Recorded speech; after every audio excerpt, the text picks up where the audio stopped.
Carta de Paulo aos Gálatas, capítulo 1. Eu, Paulo, com meus companheiros na fé, envio saudações às igrejas da Galácia.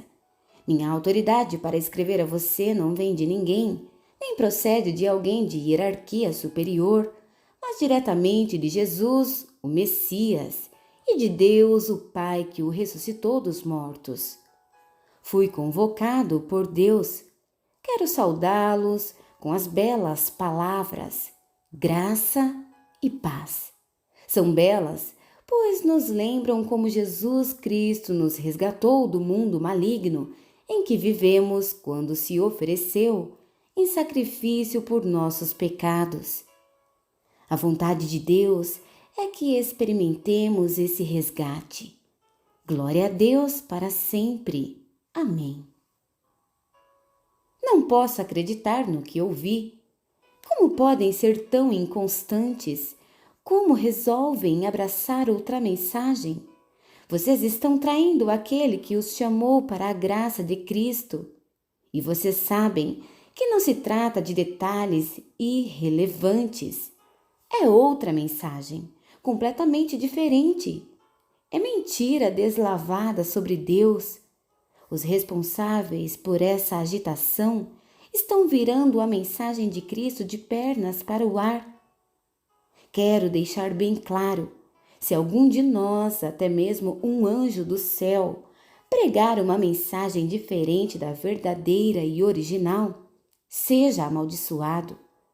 Vou repetir, se alguém, não importa a reputação ou as credenciais que possua, pregar uma mensagem diferente da que vocês receberam no início, seja amaldiçoado. Acham que falo desse modo para manipular alguém? Ou para impressionar o próprio Deus? Ou para ganhar aplausos do povo? Se meu alvo fosse popularidade, eu não seria escravo de Cristo. Saibam que a mensagem que transmiti a você não é mero discurso motivacional. Eu não a recebi de nenhuma tradição, nem a aprendi em alguma escola. Eu a recebi diretamente de Deus e de Jesus Cristo. Estou certo de que vocês ouviram a história da minha vida quando eu vivia no judaísmo. Na época, eu perseguia a Igreja de Deus. Meu objetivo era destruí-la. Ninguém me superava no apego às tradições dos nossos antepassados. Mas Deus tinha planos para a minha vida. Quando eu ainda estava no ventre da minha mãe, Ele me escolheu e me chamou por sua graça, cheia de generosidade. Por sua intervenção, revelou seu Filho a mim para que eu o anunciasse aos outros povos, os que não são judeus. Logo depois desse meu chamado, fui para a Arábia. Não consultei ninguém e não fui a Jerusalém me aconselhar com os que já eram apóstolos. Mais tarde voltei a Damasco. 3 anos depois, fui a Jerusalém para conhecer Pedro e saber mais sobre a fé. Foram apenas 15 dias, mas que dias aqueles! Com exceção de Tiago, irmão do Senhor, não vi nenhum outro apóstolo. Diante de Deus estou falando a pura verdade. Então, comecei meu ministério nas regiões da Síria e da Cilícia. Mesmo depois de todo aquele tempo, eu ainda não era conhecido nas igrejas cristãs da Judéia. O que sabiam de mim era apenas isto: aquele homem que antes nos perseguia, agora está pregando a mesma mensagem que tentou destruir. E como eles agradeceram a Deus e o adoraram por minha causa. Gálatas, capítulo 2. 14 anos depois daquela primeira visita, Barnabé e eu subimos a Jerusalém e levamos Tito conosco.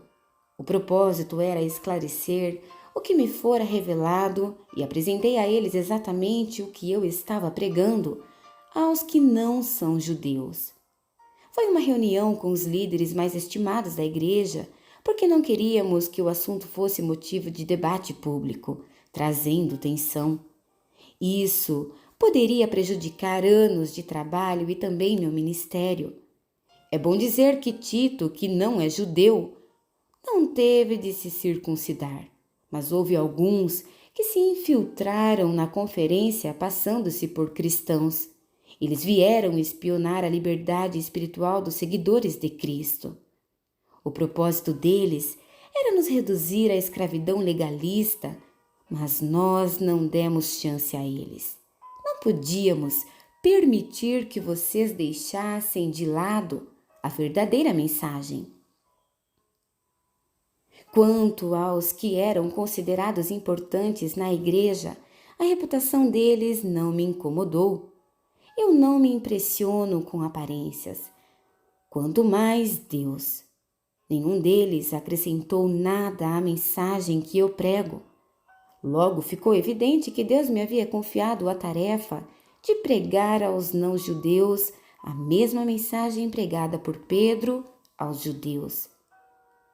Reconhecendo que Deus tinha me chamado, Tiago, Pedro e João, colunas da igreja, receberam a mim e Barnabé e nos designaram para o ministério aos demais povos. E eles continuavam alcançando os judeus. Apenas acrescentaram um pedido, que nos lembrássemos dos pobres, o que é meu desejo profundo. Depois disso, Pedro veio a Antioquia. Acabei tendo de confrontá-lo, pois ele errou feio. Vou contar como foi. Antes que algumas pessoas da parte de Tiago chegassem à cidade, Pedro comia normalmente com os que não eram judeus. Mas depois que o grupo de Jerusalém chegou, todos conservadores, ele começou a evitar todo contato com seus amigos não-judeus. Isso provou que ele tinha medo do grupo conservador judaico, que tentava fazer valer o velho sistema da circuncisão. Infelizmente, o restante dos judeus da igreja de Antioquia aderiu à hipocrisia, até mesmo Barnabé. Quando vi que eles não se comportavam de acordo com a mensagem, contestei Pedro na frente de todos. Se você que é judeu não segue as regras judaicas, quando não está sendo observado pelos guardiões de Jerusalém, que direito tem de exigir que os não-judeus se adaptem aos costumes judaicos só para causar boa impressão aos seus velhos amigos de Jerusalém? A verdade é a seguinte: nós, judeus, não somos superiores aos demais pecadores. Sabemos muito bem que não somos justificados diante de Deus por guardar regras, mas apenas pela fé em Jesus Cristo. Como sabem disso? Nós tentamos, e com o melhor sistema de regras do mundo, sabendo que ninguém pode agradar a Deus por esforço próprio. Cremos no Messias para sermos justificados por Deus. Isso nunca acontecerá por praticarmos o bem. Já perceberam que ainda não somos perfeitos? Grande novidade! Mas vendo que gente como eu, que creu em Cristo e foi justificado por Deus, não é perfeita, teriam vocês a ousadia de acusar Cristo de ser conivente com o pecado? Que acusação leviana!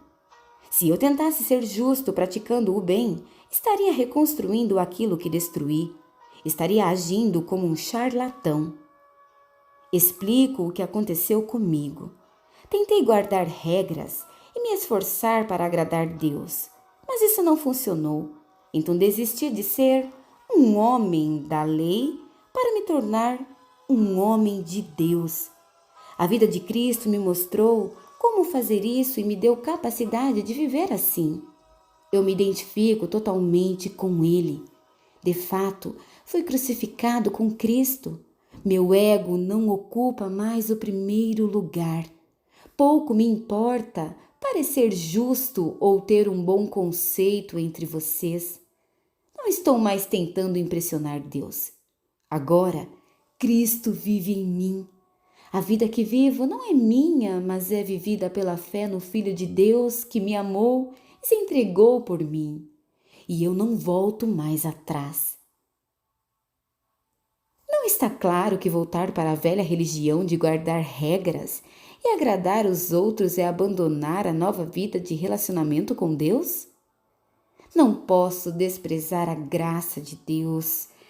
Se é possível ter um relacionamento vivo com Deus apenas guardando regras, Cristo morreu em vão.